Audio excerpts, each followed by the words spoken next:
오늘 알아볼 내용 초창기 검은 사막 유저들의 수정과 멘탈을 잡아먹는 두려움의 대상이었지만 지금은 우두머리 한 마리 잡는데 2분도 걸리지 않는 월드 우두머리이다.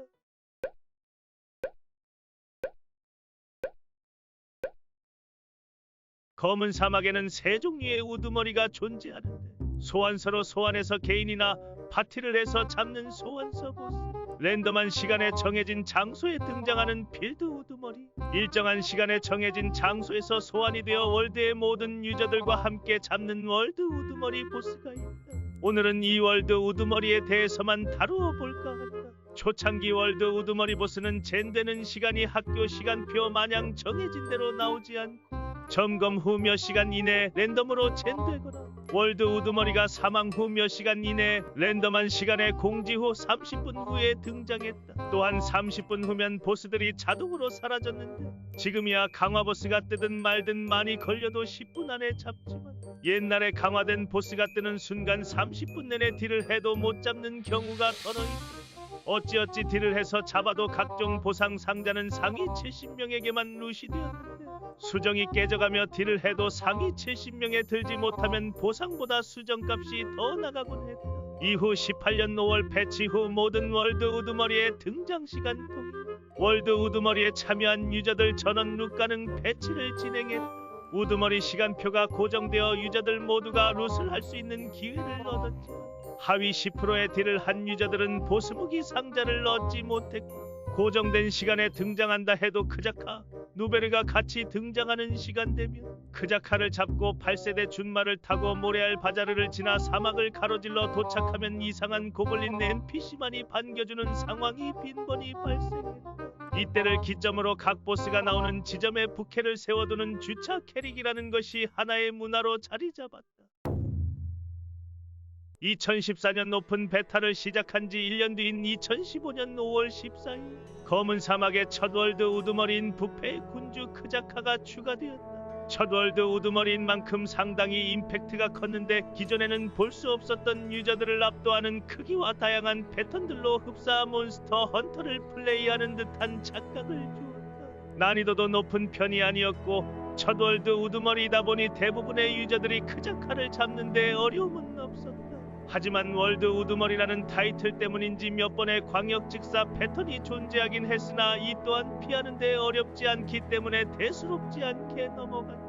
광역 패턴을 피하기 위해 기둥 뒤로 몸을 숨겼다가 남들보다 딜 더하고 싶어서 남들보다 일찍 나와서 100% 확률로 넘어지는 걸 보면 황천길도 새치기에서 가려나 보다 싶다. 크자카를 잡으면 크자카의 주무기 상자와 각종 잡템을 얻을 수 있었는데 지금이야 검은 별 무기 지나가는 다리 역할인 무기지만 파란색 무기의 진절머리가 난 유저들에게는 전 노란색 아이템이라 많은 유저들이 얻고 싶었던 아이템이었다. 그 후 강화 보스인 악몽을 빚는 크자카, 일명 아크가 추가되었는데 이전 일반 크자카와 엄청난 난이도의 차이를 보여주고 공략이라는 것이 없었던 초창기 때는 모르면 맞아야지라는 패턴 때문에 딜하는 시간보단 거점 부활하고 크자카에게 가는 시간이 더 많이 들었다. 특히 일반 크자카와는 다르게 패턴의 속도가 굉장히 빨랐는데 근접해서 딜하다가 뒤에 유저가 늦게 빠지기라도 하면 그대로 같이 손잡고 거점 부활을 했다. 참고로 크자카가 상반신만 나와 있어 하반신은 없는 줄 알고 있지만 하반신도 존재한다. 크자카가 추가되고 3개월 뒤인 사막 지역의 월드 우두머리인 누베르가 업데이트되었다. 초창기 누베르의 모습을 보면 용이 아니라 무슨 왕도마뱀이 진화한 듯한 외형인데 2016년에 날개가 추가되고 비주얼 업데이트를 통해 비로소 우리가 알고 있는 누베르의 모습으로 바뀌었다. 크자카에서 유저들의 수준을 버럭이 높게 평가한 건지 난이도가 괴랄할 정도로 어렵게 나와서 유저들의 수정과 멘탈을 탈탈 털어갔는데 누베르가 휘두르는 꼬리로 채찍을 맞으면 수시로 빈사 상태가 되거나 누베르가 쏘는 브레스에 맞아서 월드 우두머리의 위상을 칭찬하는 극찬이 저절로 나오곤 했다. 또한 사막이라는 지형 특성상 열사병과 저체온증 디버프가 걸려서 발각차와 정제수를 꼭 챙겨가야 했다.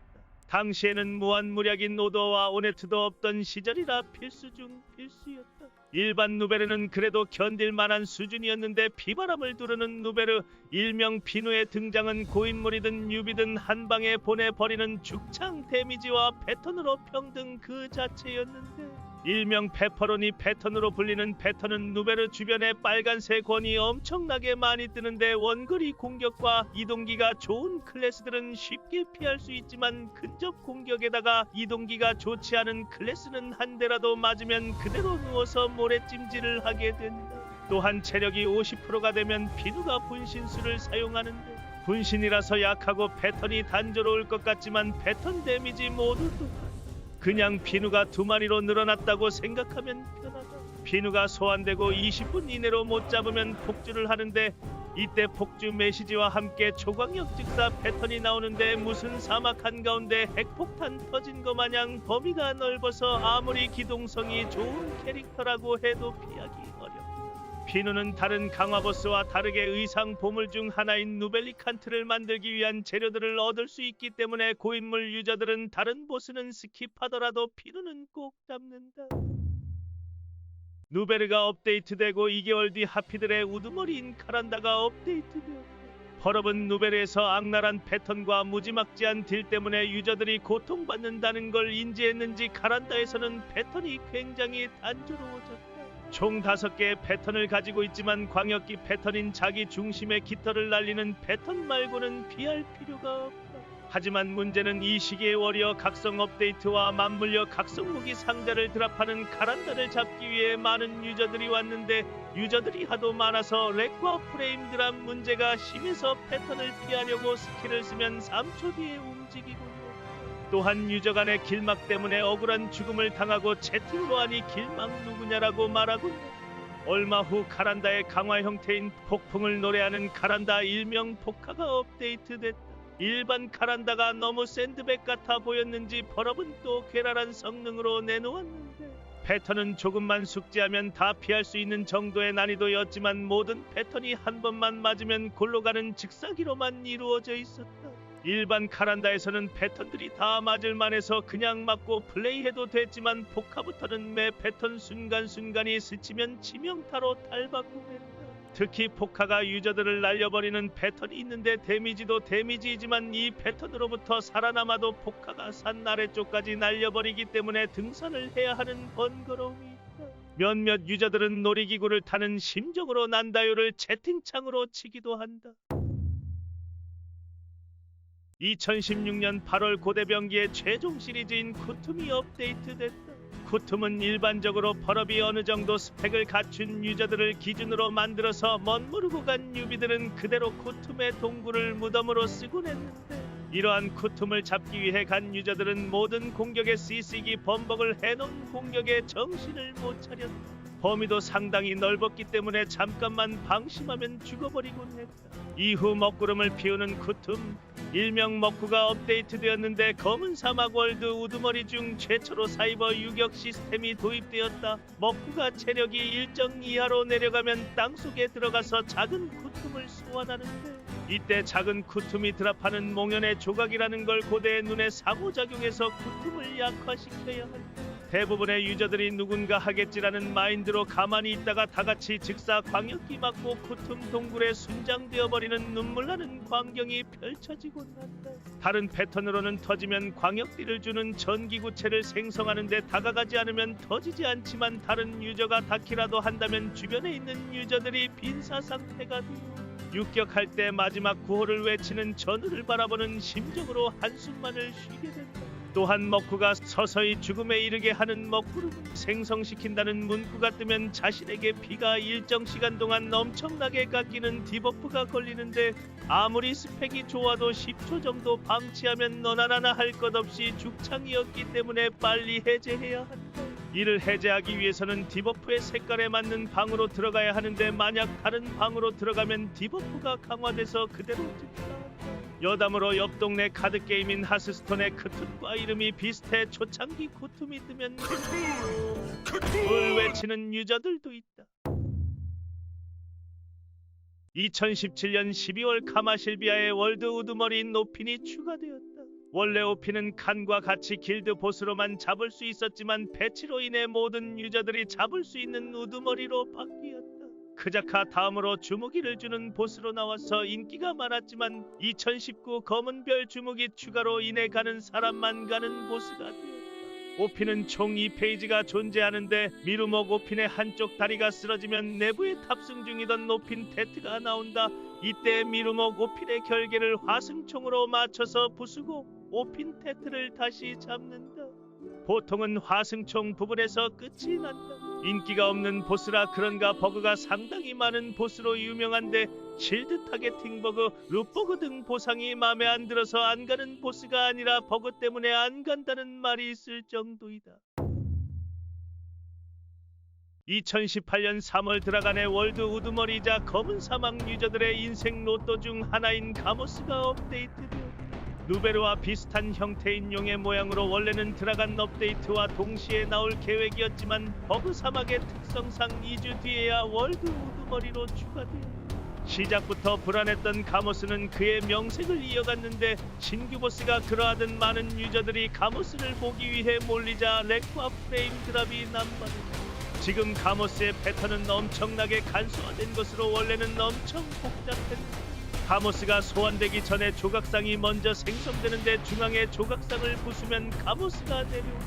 일정 딜을 하면 가모스가 메테오나 360도 브레스를 쏜다. 물론 맞으면 직선이 피해줘야 한다. 이걸 부수면 2개 조각상이 또 생성. 이걸 부수면 또 메테오 아니면 브레스. 이후 가크툼 소환 이후 또 조각상 2개 부수고 또 메테오나 브레스 또 가크툼 몰려. 이 짓을 반복하면 내가 가모스 잡으러 온 건지 조각상이랑 가크툼 잡으러 온 건지 헷갈린다. 가모스를 15분 안에 잡지 못하면 자연사하는데 가모스가 땅에 내려와서 딜을 할 수 있는 시간은 40초에서 2분 정도이니 이런 정신없는 패턴으로 유저들이 피로감을 느끼자 벌어본 조각상 패턴을 없애버렸다. 하지만 가크툼을 소환하는 패턴은 유지됐는데 당시 가모스에게 딜하려고 버프 다 하고 각을 잡고 있으면 기대에 부응하듯 그대로 올라가서 가크툼을 소환해서 공격 불가 상태가 되어 유저들은 그대로 정신을 잃고 말았다. 많으면 4번까지도 날아가서 가크툼을 소환해서 또 내려와 를 외치곤 했다. 이 또한 패턴이 필요하다고 느끼자 가크툼을 소환하는 패턴도 없애버렸다. 여담으로 가모스가 소환하는 가크툼을 잡으면 무한무력 재료 중 하나인 잿빛 반달의 가크투낙을 얻을 수 있다는 소문이 돌긴 했지만 스샷이 남아있지 않아 사실인지 아닌지 모르겠다. 2번의 패치를 통해 비로소 지금 우리가 알고 있는 가모스로 패치되었다.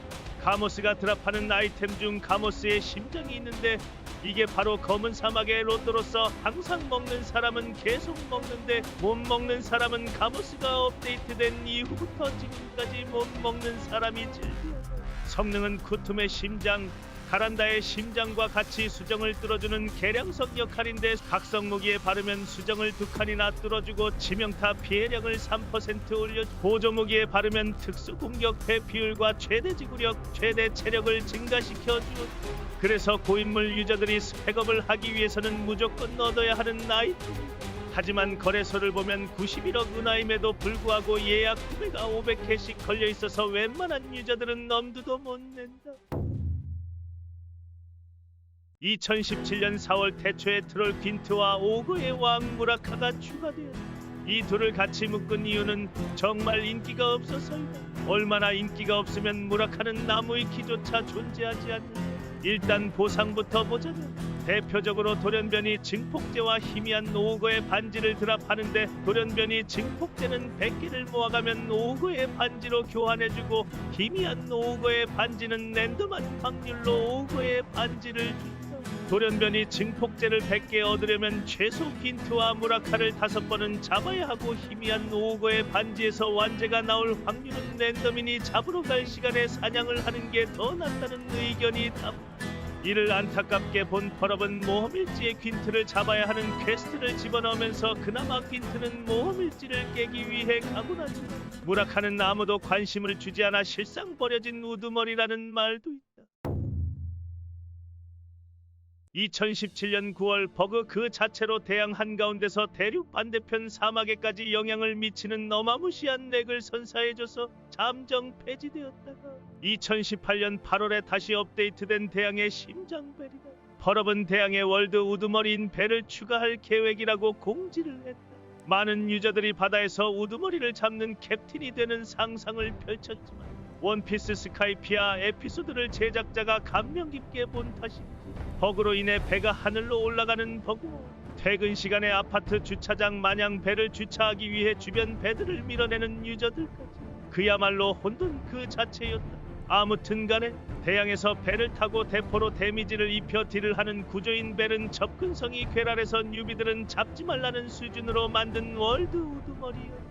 당시 중범선은 고사하고 에페리아 범선도 잘 없었던 시기라 길드 갤리선을 타고 가서 잡아야 했는데 길드마저도 가입이 안 되어 있다면 배를 구경하지도 못했다. 초창기 몇몇 유저들은 대포로 하나하나 딜하기 귀찮았는지 중각으로 벨에게 데미지를 주면 되지 않을까 라는 생각으로 잭스페로우의 빙해에서 달려들면 벨의 결계 때문에 배가 순식간에 난파되어 플라잉 더치맨의 선원이 되어버리고 벨에서 죽으면 다행히도 페널티는 존재하지 않는데 만약 죽어서 마을로 부활을 누르면 뜬금없는 네마섬으로 가버리고 거점 부활을 하면 망망대해 난파선에서 부활하고 지금은 아침의 나라로 바뀌었지만 마을로 빠르게 가기 위해 여행자의 지도를 쓰면 당시 맵 최상단에 있던 나탐구로 가져서 전기선을 기다리거나 월드 채팅으로 나침반 땡을 해달라고 해야 했다.